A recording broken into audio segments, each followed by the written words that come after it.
Thank you, Madam Chair, and it is exciting to get to almost meet Miss Sims Hip. And I thought, first of all, I'd just give you an opportunity to talk about the advantages of Alice Chalmers tractors. Dear, I knew you were going to say that, Senator. We had a nice chat the other day about colors of tractors. All right. Well, we're going to have to go to a tractor pull someday at the state fair in Kansas, and we'll just settle this once and for all. Of course, there's many serious topics to discuss today, and one of them is just the talk around the Capitol here. Is carbon a commodity? And in my opinion, it's you aren't being paid to produce the carbon; you're being paid for the value of the service of sequestration. So, do you have any type of a legal opinion? Is carbon a commodity? Senator, at this point, I'm going to reserve my answer to get back to you on that. I would love to dig deeper into that issue, but what I will say is that a lot of these questions come up in the context of utilization of the CCC for carbon sequestration purposes, and I think that the CCC has some very powerful authorities to actually sit up under and support our farmers and ranchers, and has been used for years and years in many ways to support Farm Bill programs. And I look forward to digging deeper on this particular issue and getting back with you all on the committee as we work through this together. Okay, well, thank you, and we look forward to those discussions as well. I'm not sure if we talked about the SELL Act, which we passed last December. You may recall my first job off the family farm was working at our local cell barn.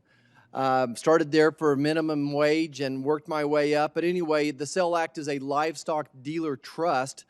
And I'm not sure if you've had a chance even to look at that, but just want to make sure that you're committed to fulfilling the USDA's role in this, implementing guidance, and enforce the priority of unpaid livestock sellers. Senator, we talked about this the other day, and I will follow up and dig deeper into the SALE Act. I did share with you when we visited that I had previous experience with trusts of that nature that are created under federal law in other arenas, and they are such very powerful tools and very effective. So I look forward to digging deeper and getting back with you and the committee on this issue and seeing what needs to be done to fully implement. Great. I want to just talk about the price divergence issues in the cattle market. And I understand you answered a similar question earlier, but I had to go vote in another committee. So I'm going to kind of repeat probably the same question you've heard or something close to it. Over a year ago, we asked the USDA and DOJ to study this and come back and tell us, is there frankly any funny business going on in these markets, if there's any unlawful market behavior. And I think the USDA gave us a partial answer, but really not to the extent that I was satisfied with. And I just have to tell you again, my phone is blowing up with this issue.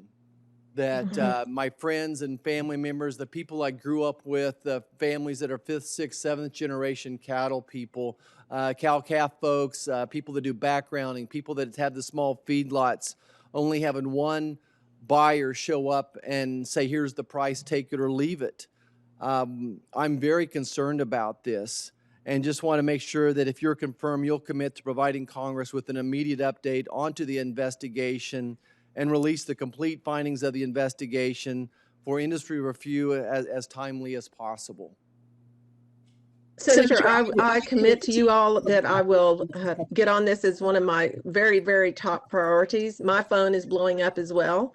And I just want you to assure you that this is one of the top priorities we'll be working on if I'm confirmed, and I will communicate with you all regularly about it. Great. You mentioned in your opening remarks living through the decade of inflation, and I remember that too in the 80s. And I'm not sure which is worse, $2 wheat or paying 12, 16% for your operation loan. I don't think many people understand that a farmer typically the start of the season has an operation credit and really depends on what the short-term interest rates are. Is there anything any concern on your part about inflation and how it would impact agriculture? Senator, this is one of the areas that I've spent a lot of my career in, all the way back to the 80s. Farmers and ranchers are so sensitive to the credit markets. And I know they're concerned, and I know that they're concerned no matter what the situation is, because they have to have security, they have to have flexibility. And I've discussed with many of my colleagues the importance of us being in a place across the entire capital market sector that we become a bit more flexible. Farmers and ranchers need that flexibility and need that assurance that their capital is not going to evaporate. And it happens when there are fluctuations. And I think this is a top priority issue for me personally, and I hope to bring attention through the Office of General Counsel to these sorts of issues. They permeate the agricultural sector, and they're terribly important.